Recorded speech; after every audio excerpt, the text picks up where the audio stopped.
पुरुषोत्तमम्। आज देवी माँ का जो देवी पक्ष है उसका पहला दिन आज है और देवी के जो नौ रूप हैं उसका पहले रूप का पूजन आज शैलपुत्री के रूप में सभी हर जगह कर रहे हैं। शैलपुत्री हम लोग जानते हैं, शैल का अर्थ क्या है? पर्वत से है, तो पर्वत की पुत्री। तो उसमें जो पर्वत की पुत्री है, जो शैल है, शिखर सबसे ऊंची कौन सा? हिमालय है। तो हिमालय की पुत्री है। तो आज जो है शैलपुत्री की क्या अर्थ है, क्यों शैलपुत्री का पूजा किया जाता है, हम लोग देखते हैं कि हमारे साथ हैं आज हमारी बेटी शांति मंडल, वो व्रत भी रखी है। तो आज देवी का पहला रूप है, उसका व्रत है, शैलपुत्री के रूप में व्रत कर रही है।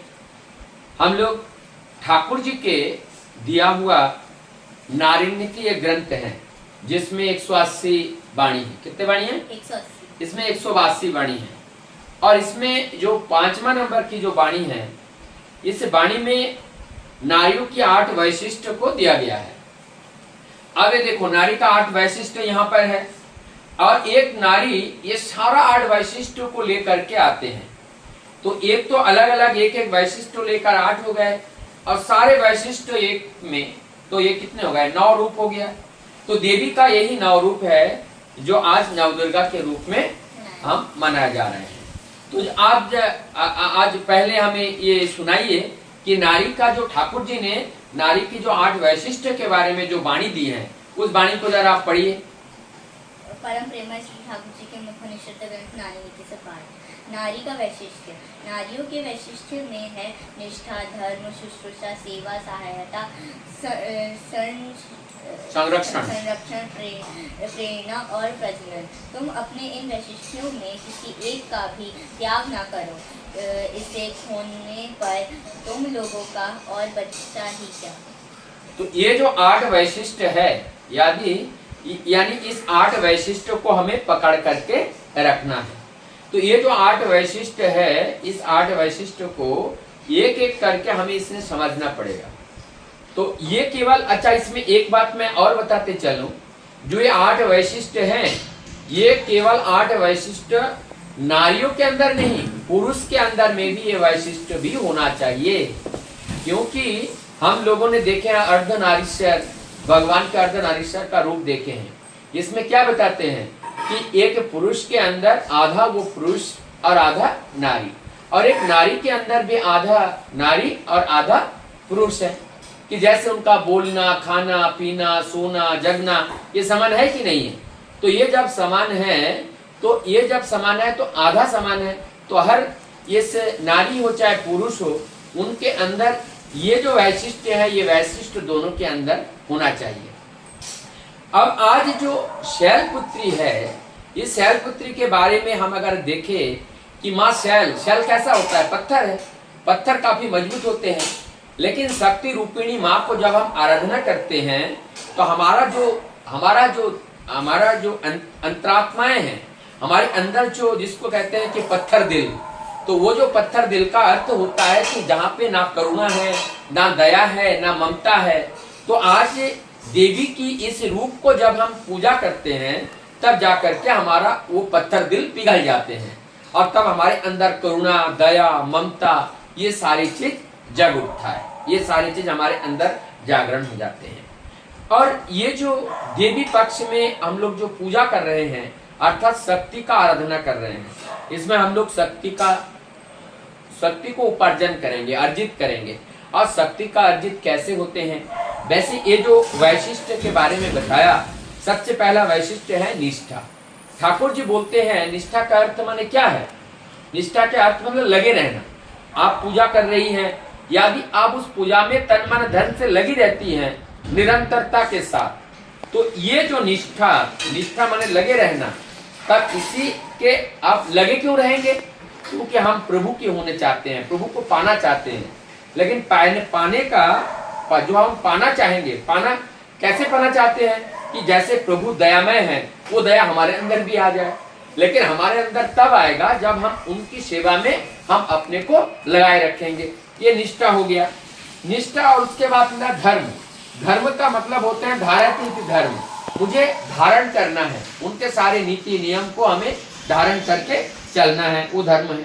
शुश्रूषा, यहाँ पर ये शुश्रूषा का अर्थ है कि हम किसी को सेवा दे रहे हैं, अर्थात हम किसी को भोजन करा रहे हैं और उस साथ पास में हम बैठ रहे हैं, बैठ के देख रहा है कि क्या खत्म हो रहा है, क्या नहीं खत्म हो रहे हैं, तो उनको देखना, देख करके उस चीज को देना। पानी खत्म हो गया, जल्दी उनको पानी ला के दे दिए, ये क्या है? शुश्रूषा है। यानी कि जिसको हम सेवा दे रहे हैं उन किसी तरह से कोई परेशानी ना हो। उसके बाद आते हैं ये सेवा। सेवा का अर्थ होता है कि जिसका कोई भी चीज जो आवश्यकता है, उनकी जो नीड है, उस नीड को फुलफिल करना, उसी को सर्विस कहते हैं। सेवा का अर्थ होता है कि किसी व्यक्ति का या किसी भी प्रकृति के वस्तुओं का उसका जो नीड है, नीड को परिपूर्ण करने का नाम ही सर्विस है। सहायता, हमें सहायता करना है। कैसे सहायता करना है? कि जैसे आप ठाकुर जी को लेकर के आज आप व्रत कर रही हैं, तो हमें सहायता करना चाहिए कि आपका व्रत अखंड रहे, आपका व्रत अखंड रहे, ताकि आप उस व्रत को और सुंदर तरीके से कर पाएं और वो ठाकुर माँ के प्रति आपकी श्रद्धा जगे, आपकी ये माँ के प्रति श्रद्धा जगे। तो आज माँ की पूजन के साथ साथ जो ठाकुर जी कहते हैं और हमारे वेदों में कहते हैं, हमारे चलायमान जो मूर्ति जो देवी है वो कौन है? हमारे घर में चलायमान देवी कौन है? ये तो हम लोग जो फोटो में मूर्ति माँ की पूजा कर रहे हैं, तो माँ तो यहीं पे ही है, तो वो चल नहीं रही है, लेकिन हमारे घर में चलायमान देवी कौन है? कौन है बताओ? हाँ, माँ चलायमान देवी होते हैं। तो माँ चलायमान देवी होते हैं, इसलिए माँ को अगर पूजा करें, माँ की पूजा करने का मतलब क्या है? माँ कोई काम कर रहे हैं, जा करके माँ को सहयोगिता कर दे, उस काम में माँ को सहयोग कर दे। माँ को अभी पानी चाहिए, पानी ला के दे दे, उनकी जो चीज चाहिए वो चीज बताने से पहले उनको सहयोग करे, तो इसको ये कहते हैं सहायता। उसके बाद संरक्षण।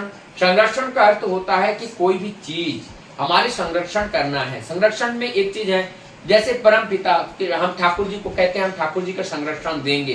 संरक्षण देने का मतलब क्या है? कि हमारे अंदर क्या है? भगवान है, स्वयं वो भगवान विराजमान है। तो हमें ऐसा कार्य नहीं करना है कि हम गलत आचरण नहीं करना है, जैसे मीट मछली खाना, प्याज लहसुन लेना, गलत शब्द का प्रयोग करना, दूसरे के प्रति हिंसा करना, उसके बाद अहंकार करना, ये सारे चीज अगर हम करेंगे तो प्रभु हमारे अंदर वो आराम से नहीं रह पाएंगे। तो यहाँ पे ये संरक्षण करना है कि हमारी इंद्रिय के द्वारा, शरीर के द्वारा कोई ऐसा कार्य ना करे जो हमारा प्रभु को कष्ट हो। तो यह हमें प्रभु का संरक्षण देना होता है। उसके बाद प्रेरणा, और उससे हमें प्रेरणा का अर्थ होता है प्रेरणा हमें लेना है और प्रेरणा देना भी है। प्रेरणा हमें लेना है कि कोई अच्छा कार्य कोई कर रहा है, वो देख करके हमें प्रेरणा मिलती है। और हम जब इस समाज में जब सत्य को लेकर के चलेंगे, आचरण करेंगे, तो हमसे भी लोग प्रेरणा पाएंगे। तो प्रेरणा हम लेते भी हैं और प्रेरणा पाते हैं। और कहते हैं प्रजनन।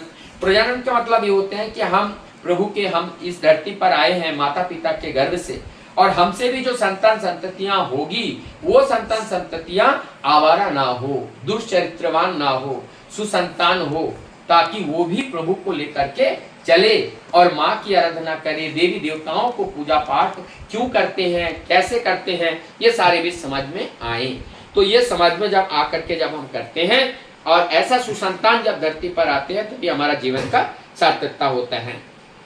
और ठाकुर जी कहते हैं कि तुम अगर इन वैशिष्टों को लेकर के अगर चल नहीं पाते हो, और ये वैशिष्ट अगर हमारे अंदर नहीं है, तो हमारा नारित्व का कोई अर्थ नहीं होता है, अर्थात हमारे जीवन का कोई अर्थ नहीं होते हैं।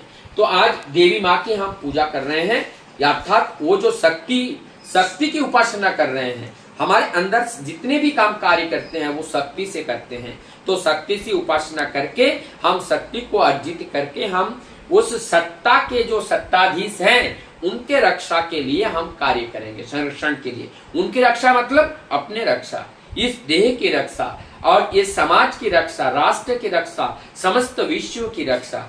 तो ये समस्त विश्व की रक्षा विषय ये वेदों में कहते हैं कि वो कहा जाता है कि सत की रक्षा के लिए एक बात कह जाते हैं। तो वो बात ये है कि हमारी रक्षा के साथ साथ हम जब सबकी रक्षा, सर्वे भवन्तु सुखिना सर्वे सन्तु निरामया, हैं, सर्वे भवन्तु सुखिना सर्वे सन्तु निरामया, ये जो सर्वे भद्राणि पश्यन्तुमा कश्चित् दुर्भाग्य दुख भाग भवे।